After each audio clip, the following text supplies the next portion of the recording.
ಕಾಂಗ್ರೆಸ್ ಅವರು ಬಿಜೆಪಿ ಅವರು ಜಂಟಿಯಾಗಿ ಡೀಲ್ ಮಾಡ್ತಾವ್ರೆ ಅಂತ ಸರ್ ಯಾವ ಮಟ್ಟಿಗೆ ಬಂದಿದೆ ಸರ್? ಬಿಜೆಪಿ ಕಾಂಗ್ರೆಸ್ ಸರ್ ರೈತರಿಗೆ ಚಿಪ್ಪು ಸುರೇಂದ್ರ ಜೈನ್ಗೆ ಕೋಟಿ ರೂಪಾಯಿ ಮಾಡ್ಕೊಡ್ತಾರೆ. ಅಕ್ವೈರ್ ಮಾಡ್ಕೊಳ್ಳೋದು ಬಡವ್ರಿಗೆ ಮನೆ ಕಟ್ಕೊಡ್ತೀವಿ ಅಂತ ಡಿನೋಟಿಫೈ ಮಾಡ್ಕೊಳ್ಳೋದು ಸುರೇಂದ್ರ ಜೈನ್ಗೆ. ಅದನ್ನ ಇವತ್ತು ಸುರೇಂದ್ರ ಜೈನ್ 2020 ಭಾಗಮನೆ ಟೆಕ್ ಪಾರ್ಕ್ ಮಾಡಿದ್ದಾರೆ. ಅಂದ್ರೆ ಏನ್ ಯಡಿಯೂರಪ್ಪನ ಮಗನು ವಿಶ್ವನು ಈ ಬಿಜೆಪಿ ಎಲ್ಲ ಸೇರ್ಕೊಂಡು ಒಳಗಡೆ ಲ್ಯಾಂಡ್ ಡೀಲ್ಗಳು ಮಾಡ್ಕೊಂಡು ಕೋಟ್ಯಾಂತರ ರೂಪಾಯಿ ದುಡ್ಡು ಮಾಡ್ಕೊಳ್ಳೋದು. ಇಲ್ಲಿ ಹೊರಗಡೆ ನೋಡಿದ್ರೆ ಧರ್ಮ ಕರ್ಮ ಅನ್ಕೊಂಡು ಬಡವರ ಮಕ್ಕಳನ್ನ ಒಬ್ಬರಿಗೊಬ್ಬರು ಎತ್ಕೊಟ್ಟು ಸಾಯಿಸೋದು. ಇಲ್ಲಿ ಧರ್ಮ ಅಂತ ಹೇಳಿ ಆಡಳಿತ ಮಾಡೋದು. ನಮ್ಮ ಹಿಂದೂ ಧರ್ಮದ ಹೆಣ್ಮಕ್ಳು ಸುಖವಾಗಿದ್ದಾರೆ, ಮಣ್ಣಾಕ ಹೋಗ್ತಾವ್ರೆ.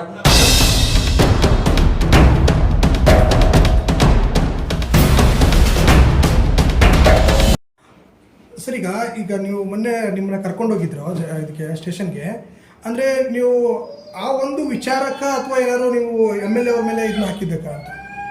ಸರಿ, ಎಲ್ಲ ನೋಡಿ ಸರ್, ಈಗ MLA ವಿಶ್ವನಾಥ್, ಈಗ ಬಿಜೆಪಿ ಎಂಟೈರ್ ಒಂದು ಟೀಮು, ಬಿಜೆಪಿ ಒಂದು ಟೀಮು, ವಿಜಯೇಂದ್ರ ವಿಶ್ವನಾಥ್ ಎಲ್ಲ ಒಂದು ಟೀಮ್ ಏನ್ ಮಾಡ್ಕೊಂಡಿದ್ದಾರೆ.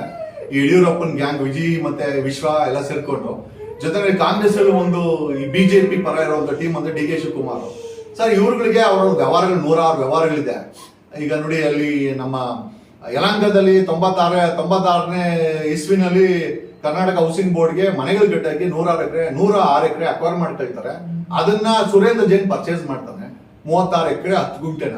ಅದನ್ನ 2010ರಲ್ಲಿ MLA Vishwanath Yelahanka MLA ಆಗಿರ್ಬೇಕಾದ್ರೆ, ಯಡಿಯೂರಪ್ಪನ್ CM ಆಗಿರ್ಬೇಕಾದ್ರೆ, Karunakar Reddy ಕಂದಾಯ ಮಿನಿಸ್ಟರ್ ಆಗಿರ್ಬೇಕಾದ್ರೆ ಡಿನೋಟಿಫೈ ಮಾಡ್ಕೊಡ್ತಾರೆ. ಅಕ್ವೈರ್ ಮಾಡ್ಕೊಳ್ಳೋದು ಬಡವ್ರಿಗೆ ಮನೆ ಕಟ್ಕೊಡ್ತೀವಿ ಅಂತ ಡಿನೋಟಿಫೈ ಮಾಡ್ಕೊಳ್ಳೋದು ಸುರೇಂದ್ರ ಜೈನ್ಗೆ. ಅದನ್ನ ಇವತ್ತು ಸುರೇಂದ್ರ ಜೈನ್ 2020ರಲ್ಲಿ ಭಾಗಮನೆ ಟೆಕ್ ಪಾರ್ಕ್ ಮಾರಿದಾರಂತೆ. ಸೊ ಭಾಗಮನೆ ಟೆಕ್ ಪಾರ್ಕ್ ಅಲ್ಲಿ ಯಾವ ಸ್ಟೇಟ್ಸ್ ಇದೆ, ಯಾವ ಕಾಂಗ್ರೆಸ್ ಸ್ಟೇಟ್ಸ್ ಇದೆ, ಜನ ಹುಡುಕ್ಲಿ ಸರ್. ಹಂಗಾರೆ ಏನ್ ಸರ್? ಹಂಗಾರೆ ಅಳಾಳಿಚಂದ್ರ ರೈತರಿಗೆ ಚಿಪ್ಪು, ಸುರೇಂದ್ರ ಜೈನ್ಗೆ ಕೋಟಿ ರೂಪಾಯಿ, ಸೆಂಟ್ರಲ್ ಏನೋ ಮಿಡಲ್ ಮೆನ್ ಕೆಲಸ ಮಾಡೋ ವಿಶ್ವ, ಡಿನೋಟಿಫೈ ಮಾಡೋ ಯಡಿಯೂರಪ್ಪನ್ ಸರ್ಕಾರ 2010ರಲ್ಲಿ ಕರುಣಾಕರ್ ರೆಡ್ಡಿ, ಇವತ್ತು ಭಾಗಮನೆ ಟೆಕ್ ಪಾರ್ಕ್ಗೆ 106 ಕೋಟಿಗೆ ಮಾರಿದಾರೆ, 900 ಕೋಟಿಗೆ ಮಾರಿದ್ದಾರೆ ಅಂತ ಗುಸುಗುಸು ನಡೀತದೆ ಯಲಹಂಕದಲ್ಲಿ ಸರ್. 36 ಲಕ್ಷಕ್ಕೆ ಜಮೀನ್ ತಗೊಂಡು 900 ಕೋಟಿಗೆ ದುಡ್ಡು ಮಾಡಿ ಮಾರೋ ಅಂತ ಡೀಲ್ ನ ಇದೊಂದೇ ನೋಡಿರೋದು. ಈ ವಿಶ್ವ ಹೇಳ್ತಾನಲ್ಲ ಮನೆ ಧರ್ಮಸ್ಥಳಕ್ಕೆ 400 ಗಾಡಿ ಸರ್. 400 ಗಾಡಿಗೂ ಮತ್ತೆ ಈ ಡೀಲ್ಗೂ, ಇಂಥ ಡೀಲ್ಗಳಿಗೆ ವಿಶ್ವನಿಗೂ ಅವ್ರಿಗೂ ಲಿಂಕ್ ಏನ್ ಇಲ್ವಾ? ಅಲ್ಲ ಸರ್, ಕಣ್ಣು ಮುಂದೆ ರೈತರು ಹಾಳಾಗಿ ಹೋಗ್ತಾವ್ರೆ. ಯಾರೋ ಮಿಡಲ್ ಮ್ಯಾನ್ಗಳು ತಗೊಂಡಿದ್ದನ್ನ ಡಿನೋಟಿಫೈ ಮಾಡ್ಕೊಂಡು 1000 ಕೋಟಿ ಮಾಡ್ಕೊಂತವ್ರೆ ಅಂದ್ರೆ ಸರ್, ಇದನ್ನ ನಾವು ಕರ್ನಾಟಕ ಲೋಕಾಯುಕ್ತದಲ್ಲಿ ಕಂಪ್ಲೇಂಟ್ ಕೊಟ್ಟಿದ್ದೀನಿ. I filed A complaint against ವಿಶ್ವ, MLA Vishwanath Yelahanka, Yediyurappa, Karunakar Reddy and others. ನಾನು ಕಂಪ್ಲೇಂಟ್ ಕೊಟ್ಟಿದ್ದೀನಿ. ಈ ಒಂದು ಇಲ್ಲಿಗಲ್ ಡಿನೋಟಿಫಿಕೇಶನ್, ಈ ನೋಟಿಫಿಕೇಶನ್ ಆದಂತ ಲ್ಯಾಂಡ್ ಅನ್ನ ಮನೇನೆ ಕಟ್ಟಬೇಕಾಗಿತ್ತು. ಅದನ್ನ 2010ರಲ್ಲಿ ಏನ್ ಬ್ರೀಫ್ ಕೇಸ್ಗೋಸ್ಕರ ಡಿನೋಟಿಫೈ ಮಾಡಿದ್ರು ಗೊತ್ತಿಲ್ಲ. ಈ ವಿಶ್ವನಿಗೆ ಏನು ಅದರಲ್ಲಿ ಇಂಟ್ರೆಸ್ಟ್ ಇತ್ತು ಗೊತ್ತಿಲ್ಲ. 1% ನಂದು ತಪ್ಪಿದ್ದು ಬಿಟ್ರೆ ತೋರಿಸುವಂತ. ಮತ್ತೆ 2010ರಲ್ಲಿ ಡಿನೋಟಿಫೈ ಮಾಡೋದು 36 ಎಕರೆ ಯಾರಪ್ಪ ಇದು? ಇದೇ ಬಿಜೆಪಿ ಸರ್ಕಾರ ತಾನೆ, ಇದೇ ಯಡಿಯೂರಪ್ಪ ತಾನೆ, ಇದೇ ಕರುಣಾಕರ್ ರೆಡ್ಡಿ ಬಿಜೆಪಿ ತಾನೆ ಮಾಡಿದ್ದು. ಇದು ಮಾಡಿಸ್ಕೊಂಡಿದ್ದು ಯಾರು? ವೀರೇಂದ್ರ ಹೆಗಡೆಯ ಸ್ವಂತ ಸಹೋದರ ಸುರೇಂದ್ರ ಜೈನ್ ಧರ್ಮಸ್ಥಳ ಎಜುಕೇಶನ್ ಸೊಸೈಟಿಗೆ ಡಿನೋಟಿಫೈ ಮಾಡಿಸ್ಕೊಂಡವ್ರೆ. ಅವರಲ್ಲಿ ಅಲಾಲ್ಸದ ಜನರಿಗೆ ಹೇಳಿದ್ದೇನು ಅಂತಂದ್ರೆ, ಆಸ್ಪತ್ರೆ ಕಟ್ತೀವಿ, ಇಲ್ಲಿ ದೊಡ್ಡ ಸ್ಕೂಲ್ ಕಾಲೇಜ್ ಕಟ್ತೀವಿ, ನಿಮ್ಮೆಲ್ಲರೂ ಕೆಲಸ ಕೊಡ್ತೀವಿ ಅಂತ. ಕೆಲಸನೂ ಕೊಡ್ಲಿಲ್ಲ, ಸ್ಕೂಲು ಕಟ್ಲಿಲ್ಲ. ಅಲ್ಲಿ ಈಗ ಭಾಗಮನೆ ಟೆಕ್ ಪಾರ್ಕ್ ಮಾಡಿದಾರೆ. ಅಲ್ಲಿ ಇವಾಗ ಯಾವ್ದಾದ್ರು ಸಾಫ್ಟ್ವೇರ್ ಕಂಪನಿಗೆ ಅಲ್ಲಿ ಮಾರಾಟ ಮಾಡಿ ರೈತರ ಬೆಲೆ ಬೆಳೆದ ಜಮೀನು ಲಕ್ಷ ರೂಪಾಯಿಗೆ ತಗೊಂಡಂಥದ್ದು ಇವತ್ತು 1000 ಕೋಟಿ ಟೆಕ್ ಪಾರ್ಕ್ ಬಂದು ಇದನ್ನ ನಾವು ಅಭಿವೃದ್ಧಿ ಅಂತ ಹೇಳ್ಬೇಕಾ, ಅಕ್ರಮ ಅಂತ ಹೇಳ್ಬೇಕಾ, ಅಥವಾ ಭ್ರಷ್ಟಾಚಾರ ಅಂತ ಹೇಳ್ಬೇಕಾ, ಅಥವಾ ಸರ್ಕಾರದಲ್ಲಿ ಕೂತಿರೋರು ರೈತರಿಗೆ ಚಿಪ್ಪನ್ನ ಕೊಟ್ಟು ಇಲ್ಲಿ ಈ ರೀತಿ ದಂಧೆ ಮಾಡುವಂತ ವ್ಯವಹಾರಕ್ಕೆ MLA ಒಬ್ಬ CM ಜೊತೆನಲ್ಲಿ ಧರ್ಮಸ್ಥಳದ ಹೆಸರು. ಈಗ ಧರ್ಮಸ್ಥಳದ ಹೆಸರು ನಾವು ತಂದಿಲ್ಲ, ಧರ್ಮಸ್ಥಳದ ಹೆಸರು ಯಲಹಂಕಕ್ಕೆ ಹೆಂಗ್ ಬಂತು ಅಂತ ಸುರೇಂದ್ರ ಜೈನ್ ಹೇಳ್ಬೇಕು ಸರ್. ಈಗ ಇವ್ರು ಹೇಳ್ತಾರೆ ಧರ್ಮಸ್ಥಳದ ಕೆಡಿಸ್ತೀವಿ ಕೆಡಿಸ್ತೀವಿ ಅಂತ. ಸರ್, ಹುಂಡಿ ಕಾಸನ್ನು ತಗೊಂಬಂದು ಯಾಕೆ ಸರ್ ಅಕ್ರಮವಾಗಿ ಅಲ್ಲ ಸರ್, ನೋಟಿಫಿಕೇಶನ್ ಆಗಿರೋ ಲ್ಯಾಂಡ್ ಅನ್ನು ಯಾರೋ ತಗೊಳ್ತಾರ? ಒಂದು ಸತಿ ಸರ್ಕಾರ ಇದು ನನ್ನ ಜಾಗ ಅಂತ ನೋಟಿಫಿಕೇಶನ್ ಮಾಡಿದ ಮೇಲೆ ಅದನ್ನ ನೀವು ಪರ್ಚೇಸ್ ಮಾಡ್ತೀವಿ ಅಂತಂದ್ರೆ ಈ ದೇಶದ ಸಂವಿಧಾನಕ್ಕೆ, ಸರ್ಕಾರಕ್ಕೆ, ವ್ಯವಸ್ಥೆಗೆ ವಿರುದ್ಧವಾಗಿ ಸುರೇಂದ್ರ ಜೈನ್ ತಗೊಂಡಿಲ್ವಾ? ಅದನ್ನ ನಾವ್ ಹೆಸರು ಕೆಡಿಸ್ತಾ ಇದ್ದೇವಾ? ಅಥವಾ ಒಂಡಿ ಕಾಸನ್ನು ತಗೊಂಡ್ಬಂದಿಲ್ಲಿ ಅವರೇ ಹೆಸರು ಕೆಡಿಸ್ಕೊಂತ ಇದಾರ? ಅವ್ಯವಹಾರ ಮಾಡಿ, ಅವ್ಯವಹಾರ ಅಲ್ವಾ ಸರ್ ಇದು? 36 ಎಕರೆ 10 ಗುಂಟೆ ತಗೊಂಡಿದ್ವಿ, ಅವ್ಯವಹಾರ ಅಲ್ವಾ? ಕೊಡ್ಸಿದ್ದು ಇವ್ರುಗಳೇ, ವಿಶ್ವನಾಥ್ ಅಂತವ್ರೆ ಕೊಡ್ಸಿದ್ದು, ಡಿನೋಟಿಫೈ ಮಾಡಿಸ್ಕೊಟ್ಟಿದ್ದು ಇವ್ರೆ. ಅದನ್ನ ಮಾಡಿಸ್ಕೊಟ್ಟಿರೋದು ಇವತ್ತು ಭಾಗಮನೆ ಟೆಕ್ ಪಾರ್ಕ್. ಭಾಗಮನೆ ಟೆಕ್ ಪಾರ್ಕ್ ಯಾರೋ ಕಾಂಗ್ರೆಸ್ ಹೊರಟಂತೆ. ನೋಡಿ ಸಂಬಂಧ ಹೆಂಗಿದೆ ಬಿಜೆಪಿದು ಕಾಂಗ್ರೆಸ್ದು. ಯಾರು ಹೇಳಿದ್ರು ನಂಗೆ Bagmane tech park belongs to, ಅದರಲ್ಲಿ ಸ್ಟೇಕ್ಸ್ ಕಾಂಗ್ರೆಸ್ ಅವ್ರದ್ದು ಇದೆ ಅಂತಂದ್ರು. ನನಗೆ ಗೊತ್ತಿಲ್ಲ. Once again this has to be investigated sir. 36 ಲಕ್ಷ ಎಲ್ಲಿ ಸರ್? ಏನೋ ಎರಡ್ ಸಾವಿರದ ಇಸ್ವಿನಲ್ಲಿ 36 ಲಕ್ಷ ಇಲ್ಲಿ 900 ಕೋಟಿಯಲ್ಲಿ 900 ಕೋಟಿಗೆ ಬಾಗಮನೆ ಟೆಕ್ ಪಾರ್ಕ್ಗೆ ಈ 36 ಎಕರೆ ಮಾರಿದ್ದಾರೆ. Prime land sir. ಆ ಯಲಹಂಕ ಪೊಲೀಸ್ ಸ್ಟೇಷನ್ ಇದೆಯಲ್ಲ ಅದ್ ಹಿಂದ್ಗಡೆ ಪ್ರೈಮ್ ಲ್ಯಾಂಡ್ ಇಲ್ವಾ?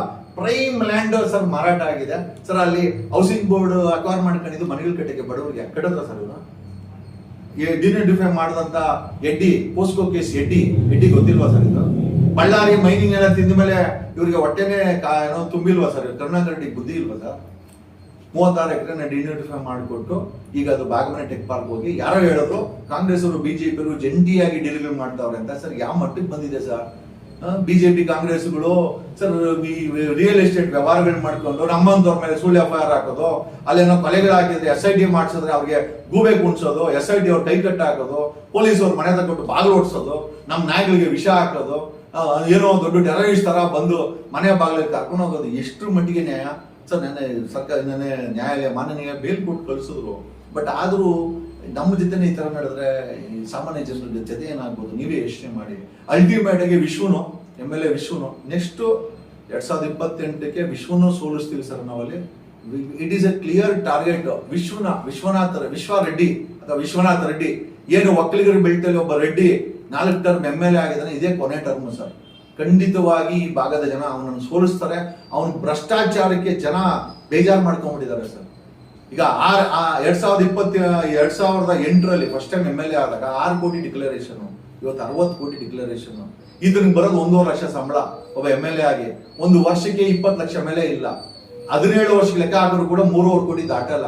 3.5 ಕೋಟಿ ಅಪ್ಪನ ಸಂಪಾದನೆ ಇಲ್ಲ, ಆದ್ರೆ ಆಸ್ತಿ ಮಾತ್ರ 6 ಕೋಟಿ ರೂಪಾಯಿ ಇದ್ದಿದ್ದು 60 ಕೋಟಿ ಪ್ಲಸ್ ಆಗಿದೆ. ಈ ಅಪ್ಪನ ಸ್ವತಃ ಡಿಕ್ಲರೇಷನ್. ಈಗ ನಮಗ್ ಪ್ರಶ್ನೆ ಏನಪ್ಪಾ ಅಂತಂದ್ರೆ ಈ 60 ಕೋಟಿಗೆ ಸೋರ್ಸ್ ಆಫ್ ಇನ್ಕಮ್ ಏನು? 6 ಎಕರೆ ಜಮೀನು ಇತ್ತು 2008ರಲ್ಲಿ ಫಸ್ಟ್ ಟೈಮ್ MLA ಆದಾಗ, ಈಗ 112 ಎಕರೆ ಆಗಿದೆ. ಈಗ 6 ಎಕರೆಯಿಂದ 112 ಎಕರೆ ಹೆಂಗ್ ಮಾಡಕ್ಕಾಗುತ್ತೆ? ಯಾವ ಬಿಸ್ನೆಸ್ ಮಾಡ್ತಾನೆ ವಿಶ್ವ? ಮನೆಯಲ್ಲಿ ಡಿಕ್ಲೇರ್ಡ್ ಚಿನ್ನ 4 ಕೆಜಿ, 4 ಕೆಜಿಗೆ ಎಷ್ಟು ಸರ್ ಆಯ್ತು? 48 ಕೆಜಿ ಬೆಲ್ಲಿ ಸರ್. ಎಲ್ಲಿ ಮಡ್ಗಕ್ಕಾಗತ್ತೆ ವಿಶ್ವನು? ಈ ಸಂಪಾದನೆ ಎಲ್ಲಿಂದ ಬರ್ತೈತೆ? ಮೊನ್ನೆ 400 ಗಾಡಿ ತಗೊಂಡವ, 25,000 ರೂಪಾಯಿ ಒಂದು ಗಾಡಿಗೆ ಖರ್ಚು ವೆಚ್ಚ ತಿಂಡಿ ಉಂಡಿ ಎಲ್ಲ ಅನ್ಕೊಂಡ್ರು ಕೂಡ ಸರ್ 400 ಗಾಡಿಗೆ 1 ಕೋಟಿ ರೂಪಾಯಿ ಆಗುತ್ತೆ. 1.5 ಲಕ್ಷ ಸಂಬಳ ಬರೋ ಅಂತ MLAಗೆ ಸರ್ 1 ಕೋಟಿ ರೂಪಾಯಿ ಫಂಡಿಂಗ್ ಯಾರು ಮಾಡಿದ್ರು? ಈ 400 ಗಾಡಿ ತಗೊಳಕ್ಕೆ ಯಾವ ಮಾಫಿಯಾ ಮಾಡ್ತಾವ್ರೆ? ಸುರೇಂದ್ರ ಜೈನ್ ಮಾಡದ್ನ ಗೊತ್ತಿಲ್ಲ. ಯಾಕಂದ್ರೆ ಜಮೀನ್ ಕೊಡ್ಸಿದ್ದಾನೆ, ಡಿನೈಡಿಫೈ ಮಾಡಿಸ್ಕೊಟ್ಟಿದ್ದಾನೆ, ಯಡಿಯೂರಪ್ಪ ಮಾಡಿದ್ದಾನೆ, ಅಲ್ಲಿ ವಿಜಯನು ಹೋಗಿದ್ದಾನೆ. ಹಾಗಾದ್ರೆ ಏನ್ ಯಡಿಯೂರಪ್ಪನ ಮಗನು ವಿಶ್ವನು ಈ ಬಿಜೆಪಿ ಎಲ್ಲ ಸೇರ್ಕೊಂಡು ಒಳಗಡೆ ಲ್ಯಾಂಡ್ ಜೈಲ್ಗಳು ಮಾಡ್ಕೊಂಡು ಕೋಟ್ಯಾಂತರ ರೂಪಾಯಿ ದುಡ್ಡು ಮಾಡ್ಕೊಳೋದು. ಇಲ್ಲಿ ಹೊರಗಡೆ ನೋಡಿದ್ರೆ ಧರ್ಮ ಕರ್ಮ ಅನ್ಕೊಂಡು ಬಡವರ ಮಕ್ಕಳನ್ನ ಒಬ್ಬರಿಗೊಬ್ಬರು ಎತ್ಕಟ್ಟಿ ಸಾಯಿಸೋದು. ಇಲ್ಲಿ ಧರ್ಮ ಅಂತೇಳಿ ಆಡಳಿತ ಮಾಡೋದು. ನಮ್ಮ ಹಿಂದೂ ಧರ್ಮದ ಹೆಣ್ಮಕ್ಳು ಸುತ್ತೋಗಿದ್ರೆ ಅದಕ್ಕೆ ಮಣ್ಣಾಕಕ್ ಹೋಗ್ತಾವ್ರೆ. ಸರ್ ನಾವ್ ಏನ್ ಹೇಳ್ಬೇಕು ಇದ್ರ ಬಗ್ಗೆ? ಆಮೇಲೆ ನಾವೇನೋ ಪ್ರಶ್ನೆ ಮಾಡಿದ್ರೆ ನಮ್ಮೇಲೆ ಬೆಲ್ಟ್ ಅಂಗಡಿಲಿ ಒಂದು ಸುಳ್ಳು ಕೇಸು, ಇಲ್ಲೊಂದು ಸುಳ್ಳು ಕೇಸು. ಏನ್ ಸರ್ ಇದು? ಗೊತ್ತಿಲ್ಲ. Yes sir.